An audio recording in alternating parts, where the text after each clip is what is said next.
हुई तेरी दीवानी। एपिसोड 385 अधूरा। अब आगे उस सुनसान इलाके और गहरे अंधेरे के बीच लगातार फायरिंग हो रही थी और ये सिलसिला काफ़ी वक्त तक चलता रहा।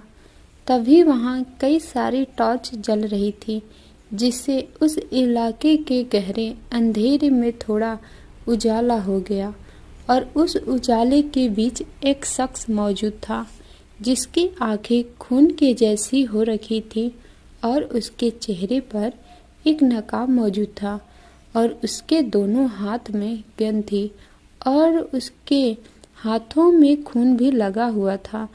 और कुछ ऑफिसर्स नजर आने लगे जो कुछ लोगों को पकड़ रहे थे।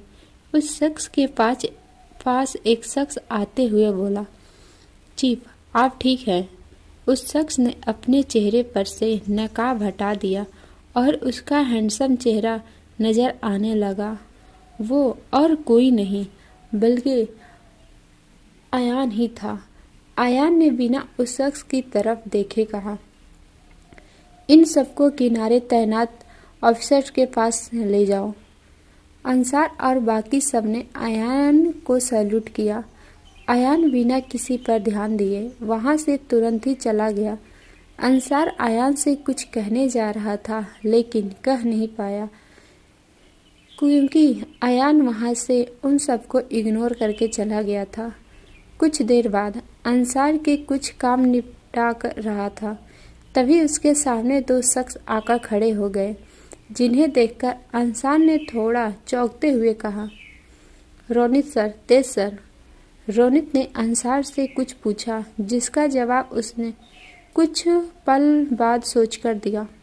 कुछ देर बाद रोनित और तेज एक जगह पर गए जहां आयान बैठा था और उसके सामने आग जल रही थी और वो शांति से उसके सामने बैठा हुआ था। वो एकटक जलती हुई आग को देखे जा रहा था। तेज और रोनित आयान के पास जाकर बैठ गए। तब भी आयान ने कुछ नहीं कहा और बस जलती हुई आग को ही देखता रहा। तेज और रोनित ने आयान के चेहरे को देखा जो पहले से ज्यादा कठोर नजर आ रहा था। तेज और रोनित ने उस पर से अपनी नजरें हटा ली और एकदम खामोश रहे। वो दोनों कुछ कह नहीं रहे थे या कह नहीं पा रहे थे क्योंकि हिम्मत नहीं थी। कुछ पल बाद रोनित ने मुश्किल से कहा, तुझे नहीं लगता कि तुझे उनके बारे में पता करना चाहिए या उन्हें आ जाना चाहिए? तू उनके बिना एकदम अधूरा। वो आगे कुछ कहता कि आयान ने आग की तरफ देखते हुए ही उसकी बात को काटते हुए कहा, आजमा लिया है उसे, इसलिए उम्मीद की कोई बात ना हो तो अच्छा है।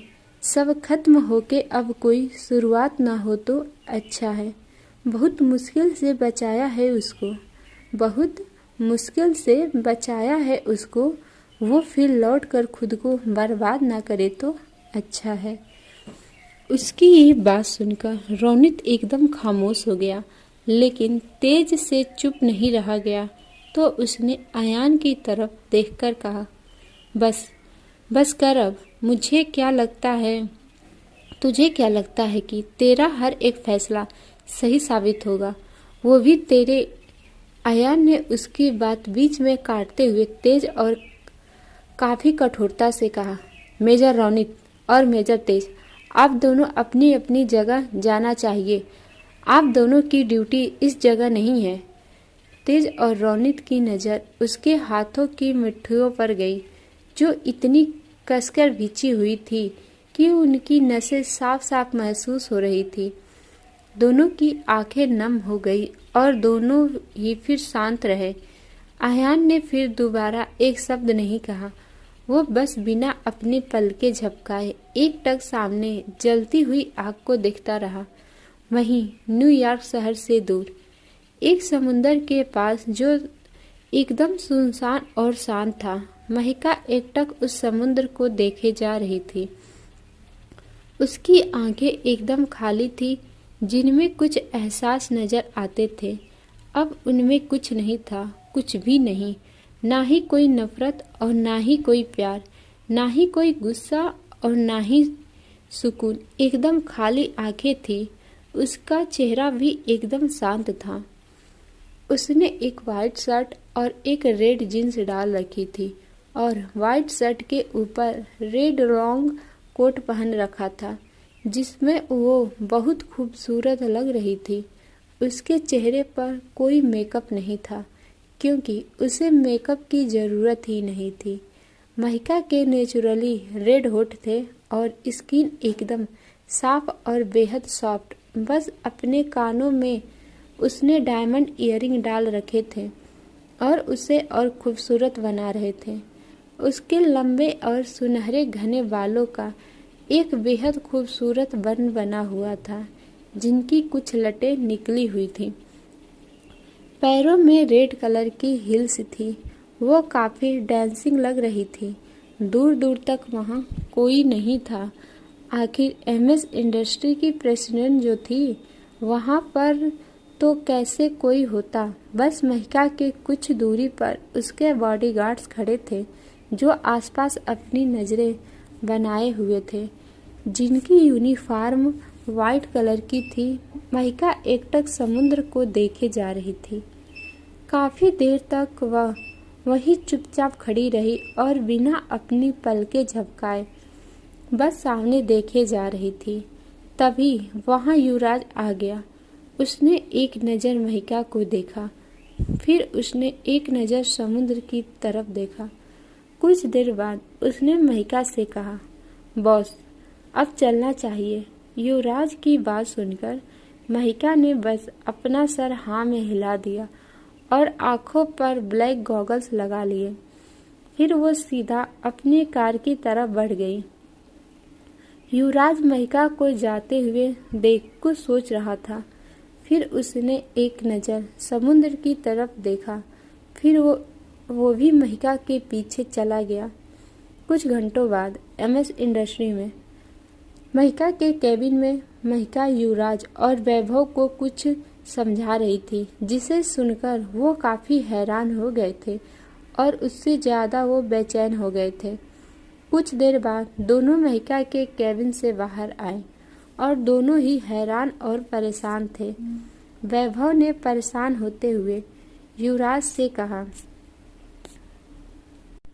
ये हम कैसे कर सकते हैं? युवराज ने एक गहरी सांस लेते हुए कहा, करना तो पड़ेगा ही। हमें बॉस की बात माननी ही होगी। हम उनके ऑर्डर को मना भी तो नहीं कर सकते। वैभव ने परेशान होते हुए युवराज को देखते हुए कहा, लेकिन युवी। युवराज उसे बीच में रोकते हुए बोला, विभू, अब कुछ नहीं होने वाला। ये तुम भी जानते हो, अगर बॉस ने एक बार कोई फैसला ले लिया तो जल्दी ही उसे नहीं बदलती, और इसे तो वो बिल्कुल भी नहीं बदलेंगी। हमें अब बिना इस पर बात किए काम पर लग जाना चाहिए। अब बहुत सारा काम है।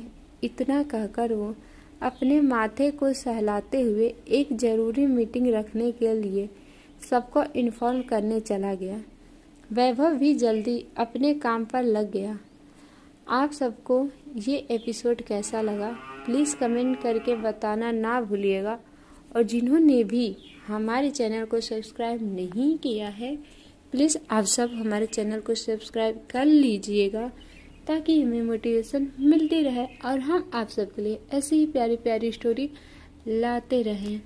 और हाँ, जिन्होंने हमारे चैनल को सब्सक्राइब किया है उन्हें तहे दिल से धन्यवाद। मिलते हैं नेक्स्ट एपिसोड में, तब तक के लिए बाय बाय एंड